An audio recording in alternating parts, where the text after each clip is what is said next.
যে আপনি প্রত্যেকটা রাজ্যের মুখ্যমন্ত্রীর সাথে কথা বলুন, যাতে মুর্শিদাবাদ এবং বাংলার কোন পরিযায়ী শ্রমিক যেখানেই যান তাদের যেন কোনো অসুবিধা না হয়, বলে যেন তারা দেখভাল করে, প্রতিরক্ষা নিরাপত্তা দেয়, তাদের মুখ্যমন্ত্রীকে সচেষ্ট হতে হবে।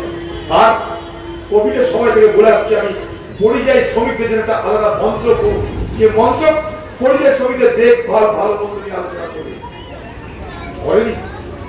দুর্ভাগ্য কি জানেন, এই মুর্শিদাবাদের তৃণমূলের নেতা, তৃণমূলের এমপি, এই মুর্শিদাবাদ জেলার তৃণমূলের এমপি, মুর্শিদাবাদের তৃণমূলের এমপি, সে বলছে এই গন্ডগোল হতে না, ঈদের সময় পরিযায়ী শ্রমিকরা এসে এই গন্ডগোল বাঁধিয়ে আমাদের বলুন। যদি টিএমসির এমপি সে বলে খবরের কাগজে, মিডিয়াতে, সাংবাদিকদেরকে যে ঈদের সময় পরিযায়ী শ্রমিকরা এসে এখানে গন্ডগোল বাঁধিয়ে দিল, আমাদের বলল, তাহলে আপনাকে বাইরে কেউ খাতির করবে? আপনাকে সম্মান করবে না, অসম্মান করবে? এটা হচ্ছে তৃণমূলের দ্বারা আমাদের দুর্ভাগ্য। মুখ্যমন্ত্রী নাকি মে মাসে আসবে সামনের কথা।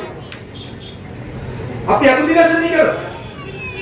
আপনি লন্ডন ঘুরছেন, আপনি কলকাতা ঘুরছেন, কলকাতায় আপনি শিবের মন্দির উদ্বোধন করছেন, আপনি শালবনিতে বলছেন আমি শিল্প করলাম, শালবনিতে এমন শিল্প হচ্ছে, দিদি বলছে 15,000 চাকরি হবে, আর কারখানার মালিক বলছে 5,000। কোনটা বিষয়? দিদি বলছে এত তাড়াতাড়ি কোথাও বিদ্যুৎ উৎপাদন কেন্দ্র হয়নি, এই কথা বলল। আর কারখানার মালিক বলছে 16 বছর ধরে চেষ্টা করছি, তারপর এখন হলো। তার এখন ইট পাতা হলো, শিলান্যাস হলো, পাথর বসানো হলো। আপনি এত কিছু ঘুরছেন, আর আমাদের জেলায় শামসেরগঞ্জে একবার আসতে পারেন? আপনাদের হেলিকপ্টার আছে, আপনার হেলিকপ্টার আছে, আপনি মণিপুরে চলে যাচ্ছেন, উত্তরপ্রদেশে চলে যাচ্ছেন, গোয়ায় চলে যাচ্ছেন, শামসেরগঞ্জ ঘুরে এখানকার লোক কি ভোট দেয়নি আপনাদের?